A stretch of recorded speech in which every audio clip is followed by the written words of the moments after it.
Queens residents come from nearly 200 countries and speak nearly 200 languages. At the library, we speak diversity. Join us as we honor immigrant heritage this month. For more information, visit queenslib.org/Immigrant Heritage 22. National Library Week is from April 3rd through April 9th. Stay connected with Queens Public Library by participating in our programs and services, checking out a book, and more. For more information, visit queenslib.org/Library Week 22. Looking for things to do at Queens Public Library? We've compiled 125 of them. Pick up a booklet at your nearest library location or view the list online at queenslib.org/things to do. Share your journey with us on social media using the hashtag QPL125, and you will be automatically entered into a drawing for a free Queens Public Library tote bag. The tax deadline is approaching. Queens Public Library has a resource list of partner organizations who can provide you with virtual tax help this year. Visit our blog on queenslibrary.org for more information.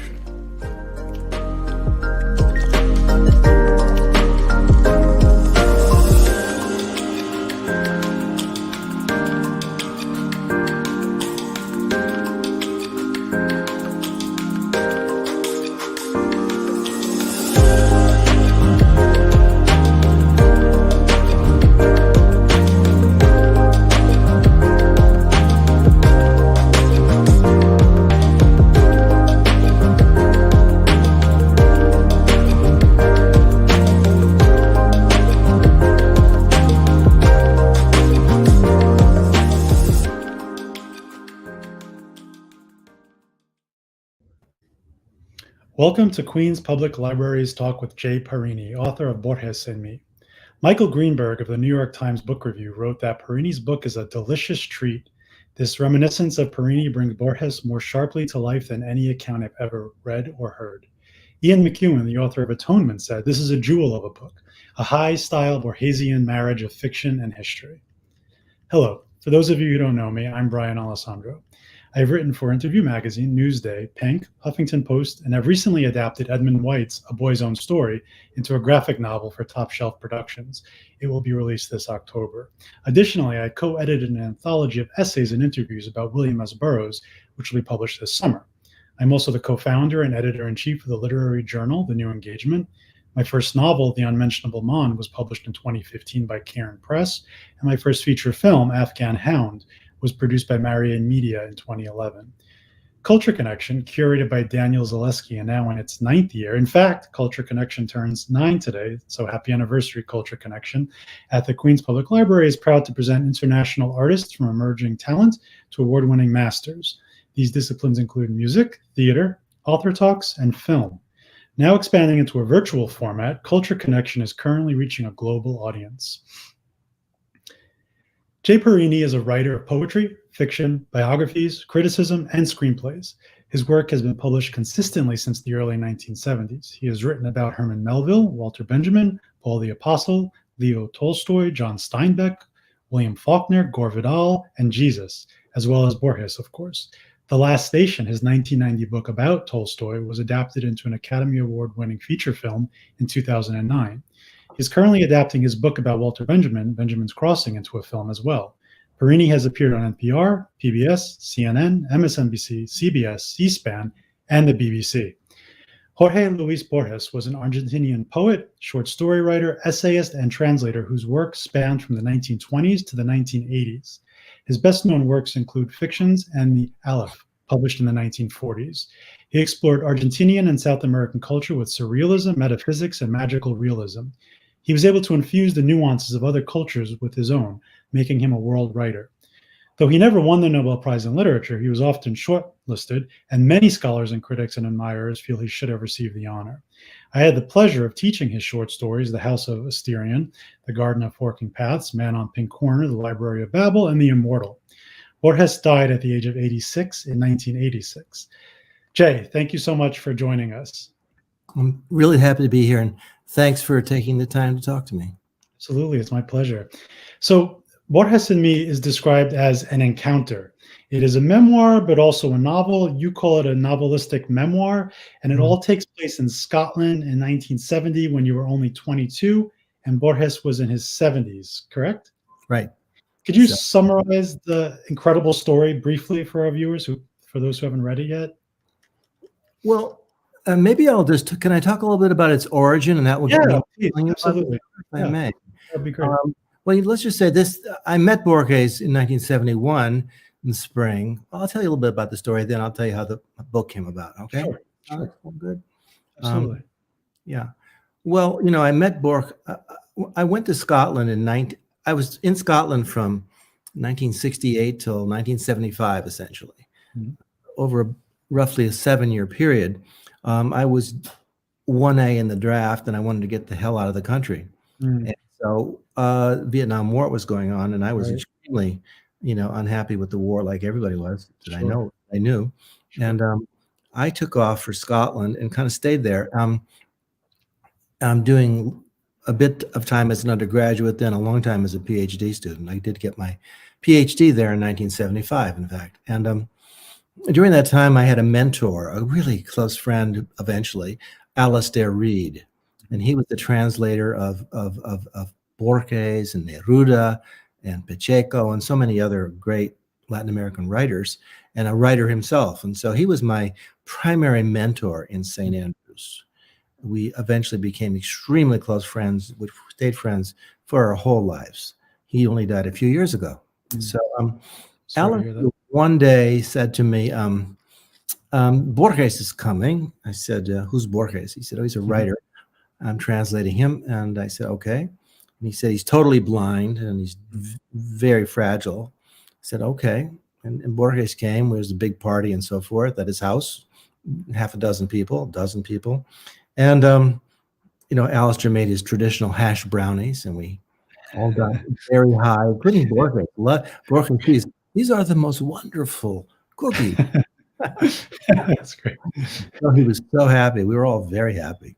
And, I and, bet.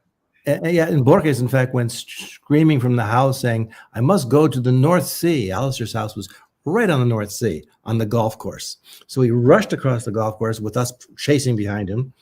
And I said to Alistair at one point, oh my God, he's going to kill himself. He said, no, Borges can fly. Wow. And so Borges got to the sea, but then because he was blind, he got turned toward the putting green, and he raised his cane and began reciting in Anglo-Saxon, the seafarer. Right. We didn't have the heart to say, Borges, you're not looking at the sea. So we turned him around and got him back into the house. And I thought, this is a crazy old man. My God, does Alistair have some friends? And a couple days later, Alistair called me. He said, Jay, I was going to drive. Well, actually, Alistair asked me if I would be a driver for Borges because I had a car. I was very proud of my beat up old 1957 Morris Minor rust bucket. Hmm. And Alistair said, would you mind driving us here and there and so forth? And I said, a little bit. And so I drove Alistair and Borges around, drove them down to see the Carnegie Library down in Dunfermline, and drove them down to see the town where Alexander Selkirk came from, Robinson Crusoe in the novel. And so, and then another day, Alistair and I was going to go, ask me if I would drive Borges with him to Inverness, because Borges was hell-bent on meeting up with a guy called Mr. Singleton, who was translating Anglo-Saxon riddles, and he was interested in Anglo-Saxon riddles. And something came up, and Alistair had to go away immediately, and so I wound up taking Borges by myself to Inverness. Mhm. And that's the basis for the story. And a lot of extremely funny things happened along the way. I came to know who Borges was and so forth. I can tell you some of those stories in a minute. But I have to say, your book achieves so many things simultaneously. First of all, it's delightful. It's just wonderful to sort of read these episodes, and as you say, they are really kind of sometimes very bizarre and surreal and quite funny and unexpected, but they're also very tender. This is also very much a book about a road trip and also about a friendship that is budding, and a kind of a protege mentor type of relationship too on some level. But I have to read an excerpt of this review by Michael Greenberg of the New York Times, because I think he really nailed it. Parini, for his part, is annoyed at the prospect of this garrulous, self-obsessed old man, distracting him from the girl he has a crush on and his doctoral research. This resistance is a fine narrative stroke. It allows him to recreate their encounter as an inconvenience rather than a privilege. A callow poet, hungry for guidance, is cluelessly alone with one of the most formidable writers of the 20th century. His task is to open his eyes and discover the blind man's brilliance. Parini wonderfully describes Borges as he experiences him, free of reverence or awe, and yet your book really does seem to capture, I think, the Borges that we, the readers, don't know personally, but only through his work. What do you think of that assessment? Well, I think he's on to me. He knows what I was really doing, right? I don't think I was quite as naive as I play out, but it's a work of fiction. Sure. And I wanted to make this Borges is a character here, and I want him to come alive. He's based on a true person. This is based on an actual encounter, in the sense that I met Borges and drove him around a little bit, but I hardly knew him deeply. And so I'm reading backwards because for 50 years now, I've been reading Borges and rereading Borges and talking with Alistair about Borges. And so all of my retrospective experiences coming of Borges is infused in this naive character called Jay. I called him some other name in the original version of the manuscript because I didn't want it to be me. But then my editor suggested it should be me, and so nudged it more toward memoir. But I thought of it as a novel. And and I was trying to invent this character, Borges. And as you know, Borges was a writer whom danced between fact and fiction. Yes. And so I got that from him, this dancing between fact and fiction, what's true, what's untrue. And I think that's what was really fascinating too about your approach, is that it took almost a meta approach really to not just storytelling, but specifically the way Borges told stories. I thought it was very clever and creative. Your mother was quite overprotective of you and was worried about your trip, right? Can you talk a little bit about that? Well, my mother hated my going to Scotland. Right. She thought that this was the worst thing. She said, it's very dangerous. She said, you've got men running around in skirts and very dangerous women. They drink a lot and they drink a lot of whiskey. And when she sent me off on the boat, she packed my suitcase and she packed 30 pair of underpants so that I would have one for every day of the month.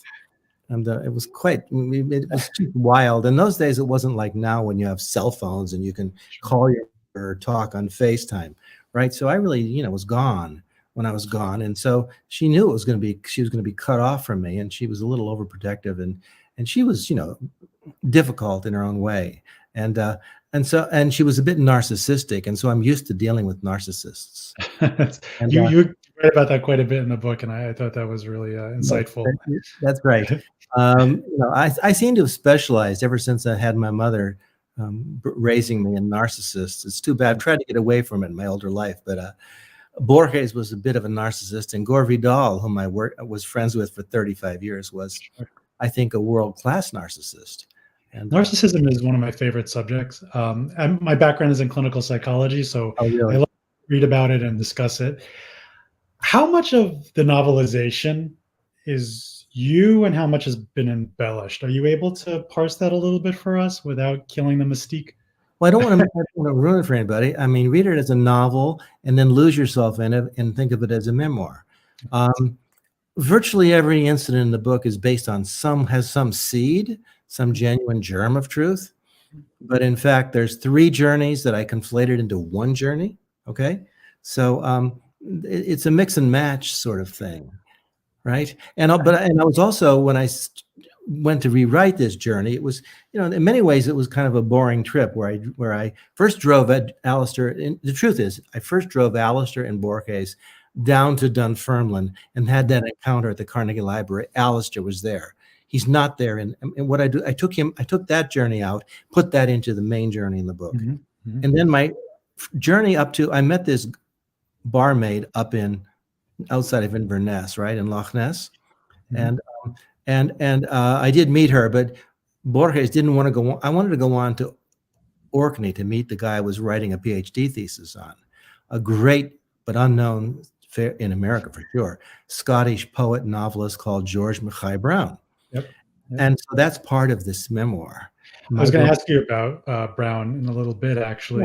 Yeah. What did you think of Scotland as a country, as a culture, independent of Borges and your experiences with him there? Well, obviously, I knew nothing. Not obviously, but I grew up in Scranton, Pennsylvania. I knew nothing of Scotland. How I wound up there is just I ran into somebody who was going to St. Andrews and said, "I think you'd love it there." And so I just went. I applied. I wrote a letter, applied, and I got in, and took off and stayed there all this time. Got 2 degrees there, a bachelor's degree and a PhD. And I loved Scotland. I was in love with the place. The Second home. It was my second home. Still is. I mean, last week I was in London and I had dinner with my St. Andrews roommate. As it goes on and on. You write so affectionately about St. Andrews and the many characters who populated it, such as Miss Wright, Alec Falconer, Bella, the 2 Miss Roses. Can you talk to us about those first few months when you first arrived and what those initial impressions were like to be in a vastly different culture for the first time as a young man? I was stunned when I got off the little train, like a toy train, coming into the St. Andrews train station, which doesn't exist anymore. You have to get off somewhere else and take a bus in. But those days you could take a little toy train in. Wow. I remember getting out, I'll never forget. One of the most important visual moments of my life was coming out of that train with my little suitcase, climbing up the steps and seeing this magical wonderland, this medieval town with medieval city walls, and you enter it, and there's the students all wearing scarlet gowns and the professors with their black teaching gowns and wearing mortar boards. And I thought I had wandered into some kind of fairyland. Yeah, I really did. It seemed so strange. And the place proved even more eccentric than I could even wildly have dreamed of. Like, I was assigned at one point to work with this Professor Faulkner you just mentioned. He was a strange little wizened man, lived lived with his sister in this big house. I think he was half nuts on some level.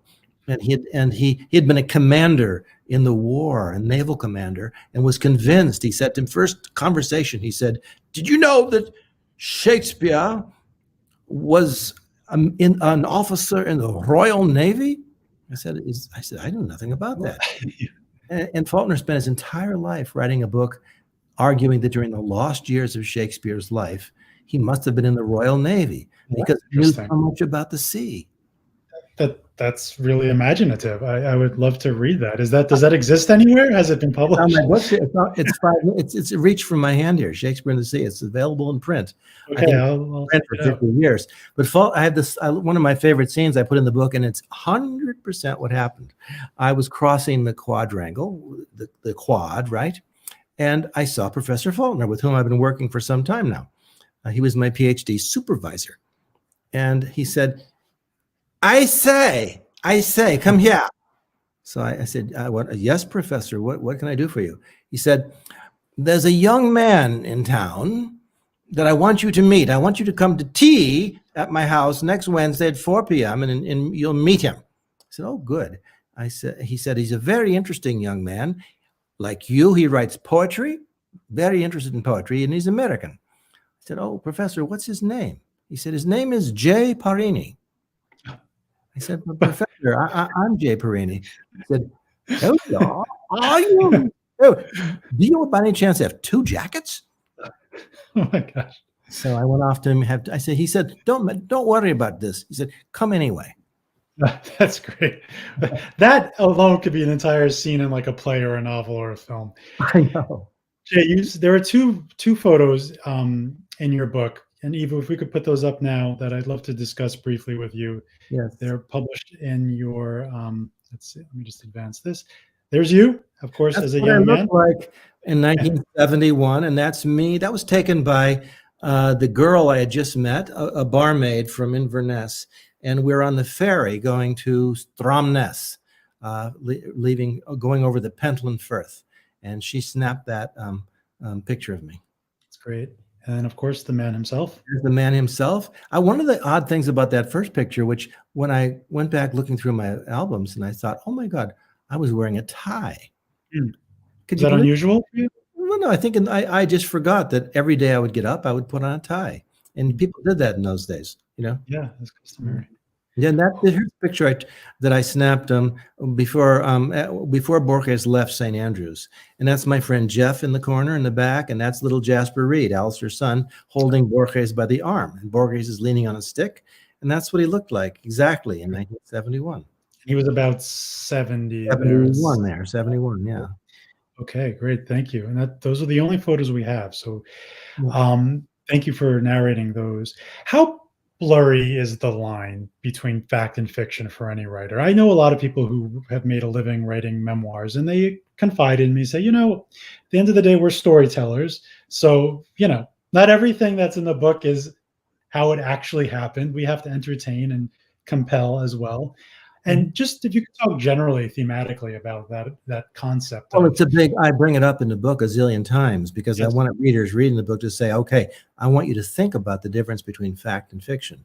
Borges said to me, I wrote, and it's in the book, I have him telling Jay that he'd just been in Israel, and he was so impressed when he walked into a bookstore in Jerusalem and asked, where is the fiction shelf? And they said, we don't have fiction, nonfiction. We have only one word in Hebrew, siporet, which means narrative. And so Borges kept hammering that into my head. And Borges says to me, and it's in the book too, he said, fiction just is that word from Latin, fictio, which means shaping. We put some things in, take other things out. We suppress some information and add information. So for instance, a good example of this is, and things that I had an email after the book came out from an old friend who said, Jay, don't you remember when you were coming back from Inverness with Borges? You saw a hitchhiker beside the road, recognized him as me, your friend from St. Andrews. You pulled over, and I rode with you and Borges the rest of the way into St. Andrews. He said, you didn't mention that in the book. Well, I hope all your listeners will understand why I wouldn't mention that. I mean, because it would be distracting and wouldn't work as part of my story. Do you see? Sure. I had no reason to add another hitchhiker, even if it happened. It distracts from the narrative clean line. So I was trying to. That's what's going on here. I find that idea as a writer and as a reader, that idea of collapsing truth and fiction into narrative to be very inspiring and exciting and fulfilling. You mentioned earlier and in the book that you avoided the war in Vietnam, and that by avoiding it, you lost out on maybe writing about the defining moment of your generation. Can you say a little bit more about that? Well, I was always a little jealous of my friend Tim O'Brien, who wrote the Things They Carried and Going After Cacciato, two great war books. But that was his experience, which is just brilliantly rendered. I think The Things They Carried is one of the great American books of all time, and I've heard Tim read from those stories when they were first being written. I missed out on that experience of Vietnam, but I had the other experience of being anti-war, having it obsess me, and fleeing the country for 7 years. So I had my own Vietnam experience. Plus, in the book, a huge part of my book is my correspondence with one of my best friends from high school, Billy Giordano, who was killed in Vietnam. And so that's the kind of subplot going through the whole book, and it ends with which. Now here's again, I'll tell you. I don't like telling these things, but I'll tell it. I got a letter from Billy's mother saying he'd been killed in Vietnam just before I went on my trip. Okay, and I thought, and Borges was very nice about it to me, and I thought, no, I want to build up to this moment, to him be nice to me about that, and so I simply moved it. I moved the letter ahead a week. You see what I'm saying? So that's the kind of shaping you do when you're making novel. And I usually won't even tell these stories, but I'm telling you. Thank you for revealing. But to your point, I think you were right to do that because it does enhance the impact when it finally comes. And that character, your friend, you reveal in the postscript of your book that he was actually a composite of several friends. Is that yes? Is that right? I had three good friends from high school who went to Vietnam. Actually, not one of them survived, but this guy, the main one that wrote me letters, was actually killed. But I blended his personality with a guy who kind of had a nervous breakdown when he came back and committed suicide, and and it was even a little piece of a third friend who got poisoned from Agent Orange Oh my gosh. and died. So I had a very bad a time with my friends who go into Vietnam, and I came from a working class part of town where we're basically guys my age went off to Vietnam. What I also love so much about the structure of your book is that it's called Borges and Me, but we don't actually see Borges until about page 79. And I love that long lead in, and it's about you and your mom and your dad and Pennsylvania and Scranton and the journey to Scotland and your academic pursuits and the people at St. Andrews who sort of filled your life. And then this incredible like mythic character appears, and it's kind of comedic and charming. And can you tell us a little bit about those first few minutes meeting him and Oh, I was, one of the first things was when there was a brief moment there when Alistair said, give him a little tour, a little bit in a car. And so, and I went with him alone down to a little village outside of St. Andrews. And this is in the book, slightly repositioned, but only slightly. And I remember I said, is there anything you'd like to do here, Mr. Borges? He said, don't call me Mr., just Borges. I said, okay, Borges. And he said, I want to go to a typical Scottish pub. I said, oh, that's easy. In Scotland, nothing is easier, believe me. I pulled into a tavern, a pub, and took him in, lead him in blind, put him down at a table, sawdust on the floor. They take their drinking seriously in Scotland, nothing fancy. Yeah. And I went and he said, get me typical Scottish beer. And I brought him a big pint of export. And he swirled his finger in the mug and licked it. And I'm a little bit weird about things like that. Swirling and licking his finger, all my OCD stuff been popping. I thought, this is impossible to do with this guy. And he's just slurping it and swirling it with his finger. And he drinks a little bit and spits it out and stuff. And it was very weird. And I said, Alistair tells me you're a writer. He said, did Alistair say that? He's always exaggerating. I said, so you're not. How can you exaggerate that? He's an incredible writer. It's so prolific. I said, but okay, so you're not a writer. He said, no, I've written lots of things, but little tiny stories. Some of them only one paragraph, nothing more than a few pages. I said, well, how many novels have you written? He said, novels? None. I said, Borges, did you never want to write a novel? He said, my dear boy, my entire life I dreamed I would write the great novel of the Argentine Pampas. And there would be gauchos, and there would be prostitutes, and generations would rise and fall. There would be war, and there would be peace. He said there would be fratricide and matricide. And he said, I said, well, Borges, what happened to this novel? He said, well, year after year passed, then decades passed, and it never came. But one morning, my dear boy, I went to my desk and I wrote a 200-word review of this book, and that satisfied the impulse. That was one of my favorite sections of your book. I actually underlined it. I was going to read it, but I'm glad you beat me to the punch already and recounted that graph. I would have loved to have read that, and I have to seek out the review of it instead. Was the review itself published, or was it something he just did for himself? The review of what? Oh, no, who knows? No, I don't stand alone. I don't know if he really ever. I think he just wrote that review and then just crumpled it up and threw it away himself. Yeah, it would have been a really fascinating story. It would be amazing. How close is the representation? You should write that, Brian. There you go. I'll steal Borges' idea as per your book. Yeah. How close would you say your representation, because this is a novelization of a person in an encounter, how close is the representation of him in your book? My Borges is an invented Borges based on the real Borges that I can remember. Mm-hmm. So I remember him being very antic. I remember him being tremendously garrulous. Mm-hmm. He never stopped talking. He never stopped quoting literary bits and pieces. Yeah. I mean, he quoted so many poets at me: Shakespeare, Chidiock, Tichborne, Robert Louis Stevenson, on and on and on, endlessly, almost to the point of giving me a headache. So I think that's all pretty accurate. Sometimes I think I made him a little caricaturish, and I think that was useful for my purposes. it's I think, who knows what he would have thought of the Borges that I created, but I have to think he might have thought it was fun to see a version of, you never like to see yourself in the mirror or hear yourself on a tape recorder. I'll never look at this tape of myself now because it drives me mad. I don't know how I really talk or look, I think I look, extremely handsome and have a wonderful voice. I know better. I'm not. True on both counts, actually, Jay. I love the way you describe him, especially his manner of talking. Very similar to his manner of writing, kind of labyrinthine with many circumnavigations and associations. You describe it as a wild, disjunctive manner. That's the way he was.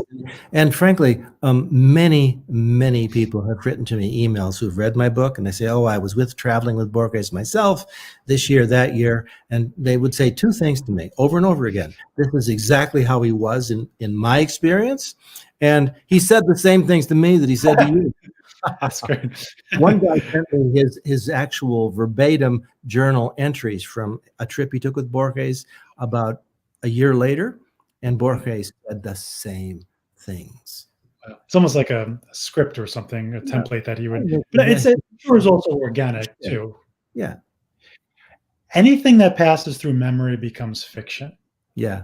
Borges said in your book. Can you examine that for us a little bit and relate it to your work here? Anything that passes through memory is fiction. I remember Borges saying something like that, and so and I thought that explains this. I mean, remember that all of the events described in this book and this encounter with Borges is seen through a lens of 50 years. Right.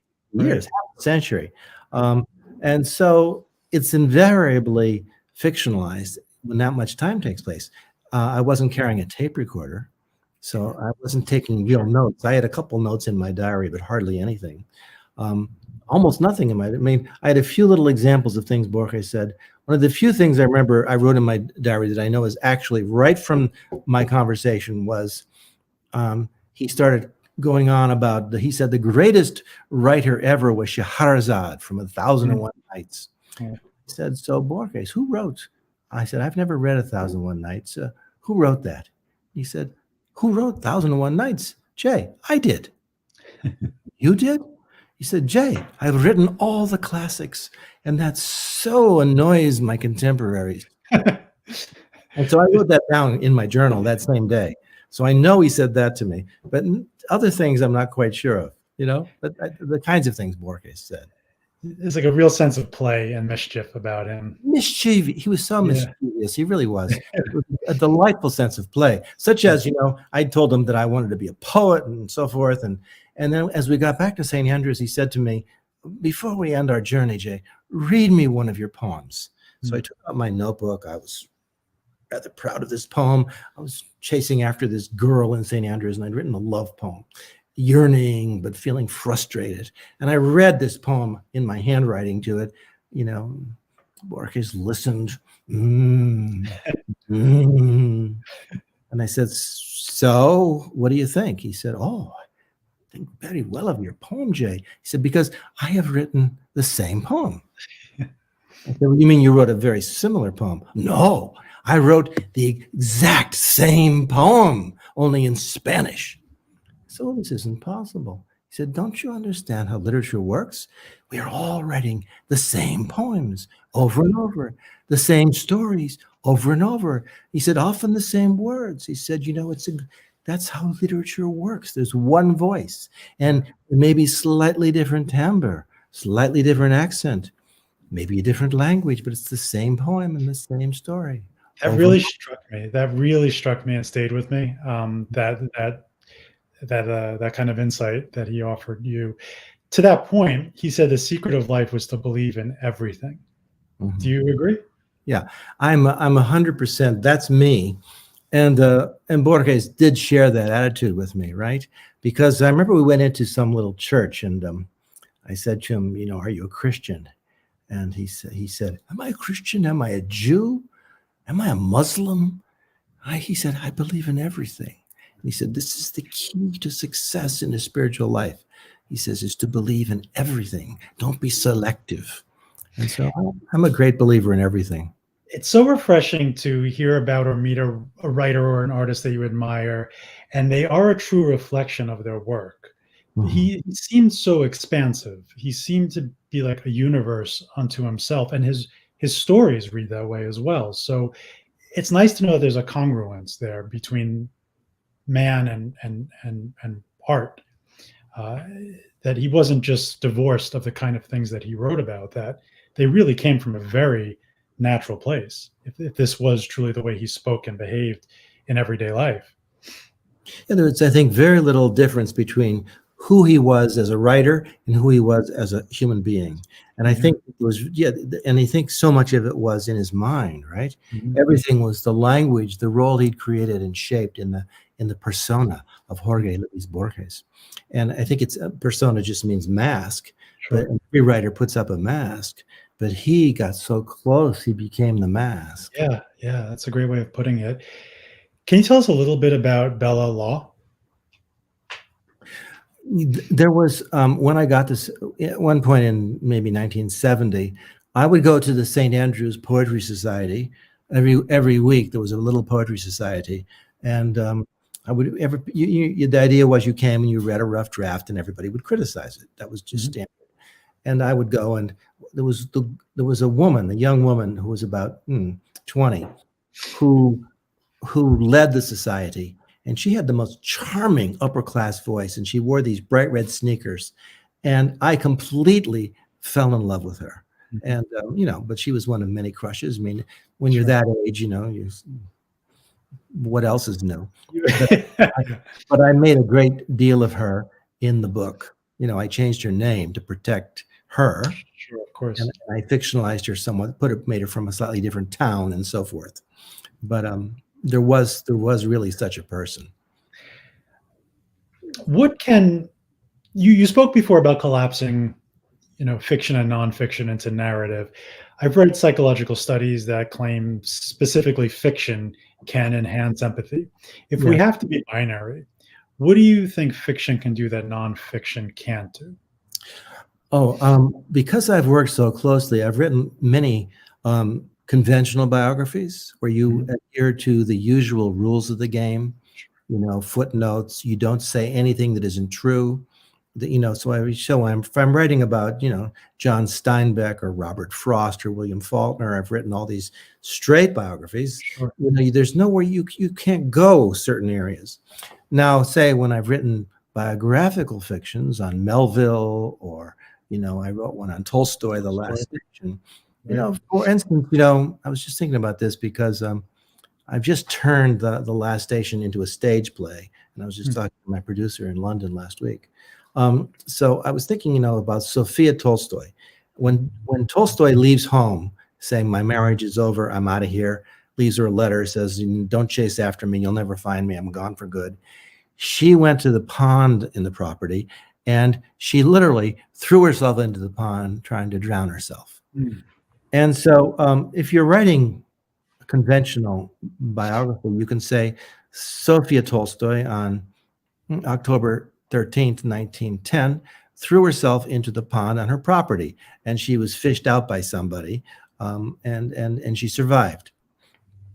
In the novel, I can go into her head, Right. and I can go through layers and layers of time, and I can imagine what's passing through her mind about her life and Tolstoy and their marriage and Russia, And so that's what you can do in fiction. You can dig in, so you can say what people are really thinking. You really capture the phenomenology of a person, and I think that's what maybe enhances the empathy for the reader, Mhm. especially when it's in the characters and the other. Um, what would you say? Is it fair to say that because you met Borges during, your early 20s, those are still very formative years, Yeah, that very. he shaped your worldview or personal philosophy on some level? There's absolutely no question that Borges's worldview, which infused Alistair Reid's worldview, because he Mhm. translated him and he knew him for years deeply. This communicated itself to me. And then through reading Borges afterward, I'd say that much of my own attitude toward fiction and nonfiction and criticism and how they all blend I've had a kind of, like Borges, I have an impulse toward the encyclopedic. I mean, Borges adored encyclopedias, and he worshipped them, and he spent much of his time as he was the national librarian of Argentina. And he said much of his time as a young man was spent as a librarian in the basement of the library, reading through the great 1911 Encyclopedia Britannica, which he said was the greatest work ever written. Wow. And I've always loved encyclopedias. I am the editor of the Oxford Encyclopedia of American Literature. Right. So I'm something of an encyclopedist. And I think people who know me well, my students, my family, friends, know that I'm somewhat of a encyclopedist. Do you know what I mean? I like knowing a lot of stuff. Sure. I mean, I got a sense of that from your...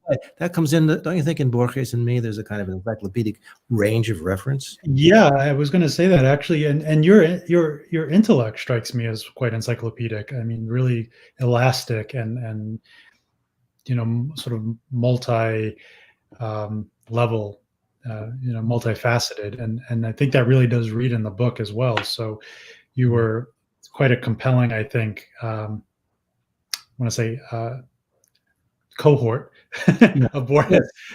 I think it was very fortunate for him too to befriend you. Trying to mirror myself in him in the book, you see? Sure.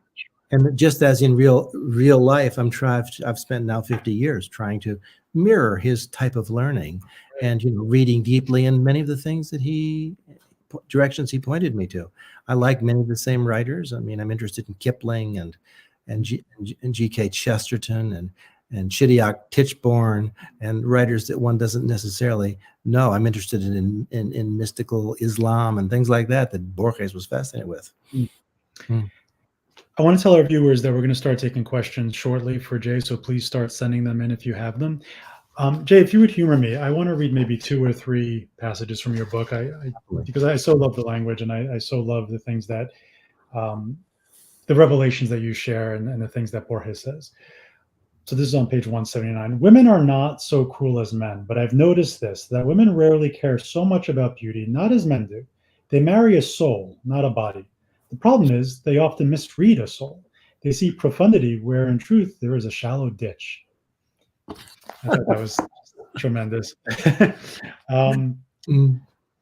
Tears rinsed the man's cheekbones, and I thought these were my tears too. He wept for me and for all those who engage or fail to engage with the spirit that courses through us, throughout the universe. Exactly how we deal with our souls was, at this moment, the only question I thought worth asking. And just one more.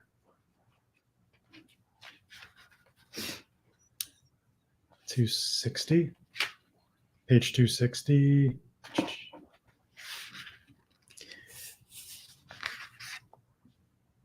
He liberates the idea of originality from the prison house of romanticism. Every word is original in the mouth, in the fresh context of what is uttered in its own time and space.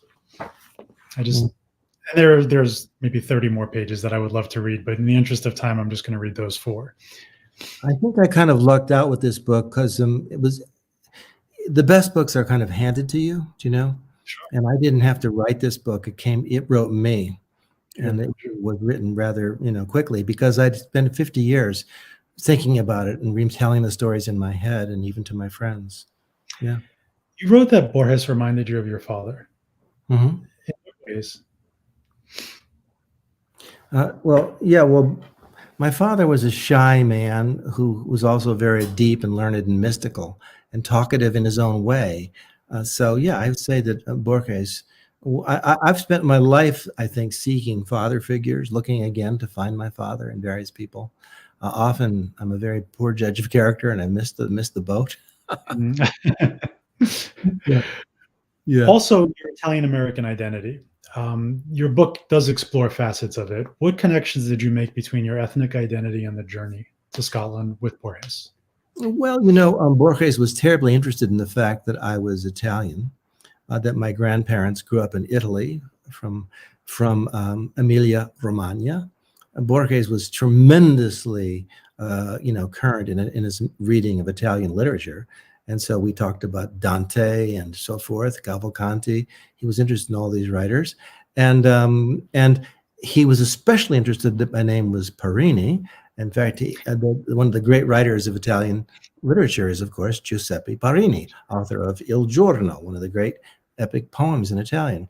And so Borges rapidly started calling me Giuseppe.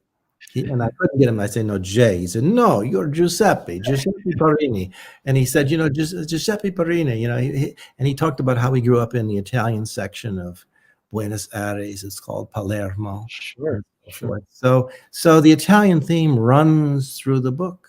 Yeah. I have 3 more questions for myself, and then we'll start looking at the viewers' questions. You've tackled Borges, Tolstoy, Jesus, Faulkner, Benjamin, among others. Who's next? Who's the next big iconic character? Well, one thing I can say, I was in London just last week, I gave a talk, and someone said, Mr. Perini, you've written a biography of Jesus and a biography of Gore Vidal. He said, how would you compare these two? And I said, good question. I said, good question. But put it this way, Jesus didn't think he was Gore Vidal. Gore Vidal thought he was Jesus, though. Yeah. I love it. Well, it goes back to the narcissism that we spoke about earlier. But my next book is about Graham Greene. Okay. Great. And I'm really moving toward the end of this novel about Graham Greene. I did know Graham Greene reasonably well, visited him, and spent a week with him once at his house in the south of France, in Antibes. Will this be a novel, is a biographical novel based on a true story that Graham Greene told me about his own life, about the time he was a spy for MI6 in Sierra Leone. Wow. When will that be released? Well, I'm going to finish it. I plan to finish it by October, and I would think it'll be out the following October. But it's called Green in Africa. Green in Africa, that's great. And I've been researching it and writing it, and going back over my memories of Graham Greene on the island of Capri and in the south of France. And I've been having just an exhilarating time. I'm just about to go to Sierra Leone to look over some of the places where Greene walked and smell the air, swim in the sea in Lumley Bay. That's great. Your 1990 novel, The Last Station, was made into an Academy Award-winning film in 2009. Can you tell us a little bit about that incredible experience? Well, first of all, as a novel, it was the first time I really think I found my métier, which is writing about people. And I had been reading Tolstoy for many years, loved him.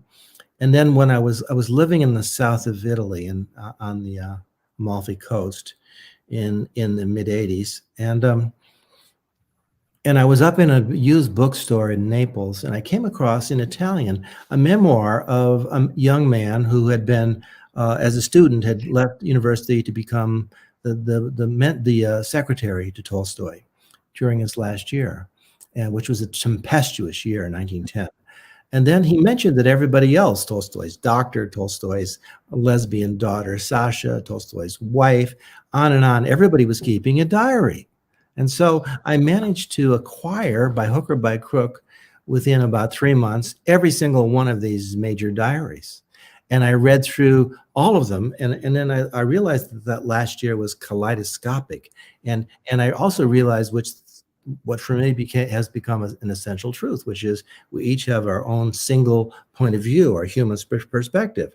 One of the things you can do in fiction is get into different points of view. So I tell the story of Tolstoy's last year from 6 or 7 different viewpoints: Tolstoy's secretary, his wife, his doctor, his publisher, Vladimir Chertkov, and so forth.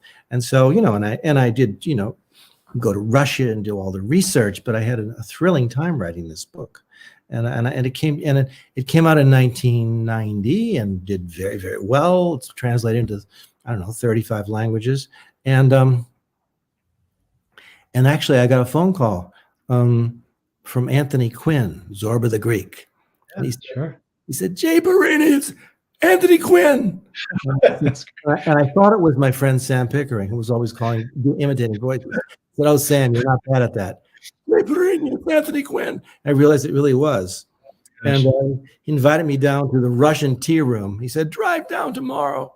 And I went down, I met Anthony Quinn. We became extremely fast friends. There was a period when he was my father, and it was weekend after weekend after weekend. I went to New York and worked with him through the weekend in his house on East End Avenue.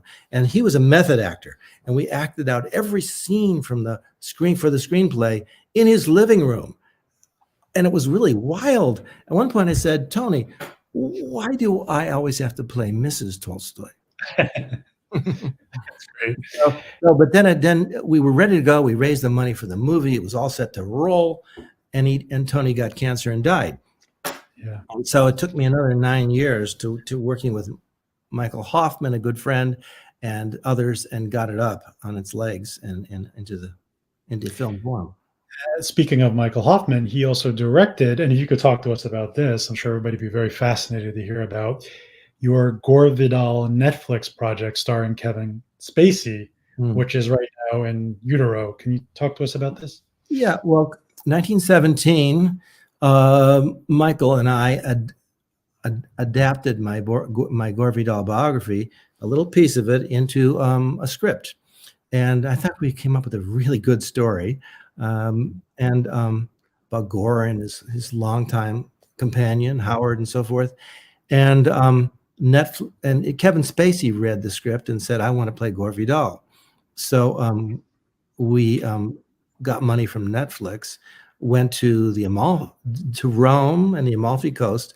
And I was on the set with Michael Hoffman, the producer Andy Patterson, and Kevin Spacey, Michael Stuhlbarg, the whole cast, for 2.5, 3 months, August, September into October, making the movie. And I was behind the camera, literally, for virtually every take for that whole time, and working closely with Kevin, who is an astonishing actor.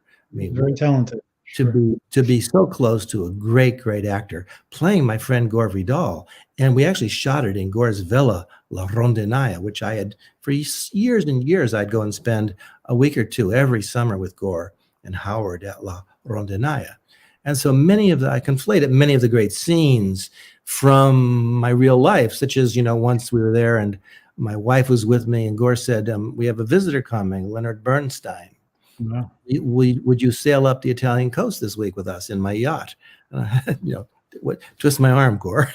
Yeah. So that's in the film, and it came out. I think the film came out unbelievable, with great beauty. Italy is the great star. The light. Oliver Stapleton was the director of photography, and he is a genius. And it just looks so good, and it's such a beautiful movie. Shot in 2017, and then. Well, Netflix was ready to press the button, and Kevin Spacey got Me Too'd, and so Netflix said, "Oh, we can't do that," and so he said, "Let's put it on hold." And so there it still sits 4 years later on hold. I'm getting fed up with it, frankly. Sure, understandable. So, but you think it will eventually see the light of day, right? Because it's something we would all certainly want to see. I think, how do you repress what I think is a work of art? I really feel like it's got some of my best writing, some of Michael Hoffman's best writing in it. I know that Spacey, who has seen it, said he thinks it might be the best role he's ever played. Wow. And how do we? I mean, it exists as a watchable film, perfectly done. Can you suppress that? And also, Netflix continues to show all the great old Kevin Spacey movies. I don't see them pulling any of those. In fact, the sixth most popular film on Netflix right now is a terrible Kevin Spacey movie called 21. They keep showing that. They show the first 4 seasons of House of Cards right now. You can dial in and see them. This film was shot before Kevin Spacey had was known to have any problems. And so, I'm sure there were Kevin Spacey issues going back a long way, but Kevin is a remarkable man and a brilliant actor and highly intelligent. And I hope, I can only say I don't know, but I hope the world gets to see this movie at some point. Maybe 10 years from now. I might be dead before it's out there. So let's go to some of our viewers' questions. You were awarded the John Ciardi Lifetime Achievement Award by the National Italian American Foundation in 2002. Can you talk about that? And did you ever meet Ciardi? He was from my hometown, Metuchen, New Jersey. Yeah, I met John Ciardi. He was a wonderful poet, edited the Saturday Review of Literature, and he was the great translator of his era of the Divina Commedia, the Divine Comedy of Dante. So yeah, I met John Ciardi, thought he was a splendid man, and I was proud to get this award as a proud Italian American. I'm actually an Italian citizen. So I'm a cittadino. That's great. So we have another question. We're enjoying your dialogue. This question is a little bit off topic, but my husband is wondering what you think of Philip Roth's work. I think that there are a handful of novels which are really quite remarkable. I think The Ghostwriter is one of my favorite novels. I love that book. It's one of the first of the Zuckerman novels. I love that. I think Portnoy's Complaint is a comic masterpiece. I think Goodbye Columbus, his very first novella, is astonishingly brilliant. And then there's so much Philip Roth, and a lot of it I can't even bear to read. I'm not as excited as everybody else is about late Roth. The Dying Animal, I don't really care for some of these late books. But there are those who think they're fabulous. I'm not sure how any of the work will date and whether people will still be reading Roth in 20 years. I have no idea. For anybody. As you must know, plenty of Argentines felt that Borges wasn't good at contemporary politics. Did you find a way to build in that kind of criticism into your book, or just blow past that? He did get some flack for his conservative viewpoints, right? Yeah, so I brought that into the book. He talks about Perón and the Peronistas and the fact that his mother and cousin and uncle were imprisoned by Perón. And he felt that he was a little bit of a coward because he was blind and weak and didn't stand up for as much as he felt he should have. But he was, I thought it was kind of pathetic the way he would carry on about his great ancestor who was a hero of the Argentinian wars. And I was very anti-war. And so that's built into the novel, that there is a conflict between the Jay character and the Borges character on the subject, especially of war. Very thoughtfully, I think. And so we have to tell everyone that tomorrow is your birthday. Is that right? Wow, I'm afraid I'll be 74 tomorrow. And if anybody wants to send me a cake, that's fine. We'll have to get that address. And if we could just put up Jay's his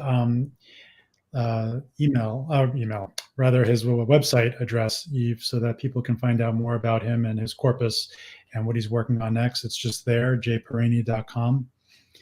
Jay, thank you so much for this evening. It's been very, very thrilling and satisfying. Thank you, Brian. I've really loved talking to you. And thank you. God bless, they say. Good night, everyone. Have a nice weekend. Take care.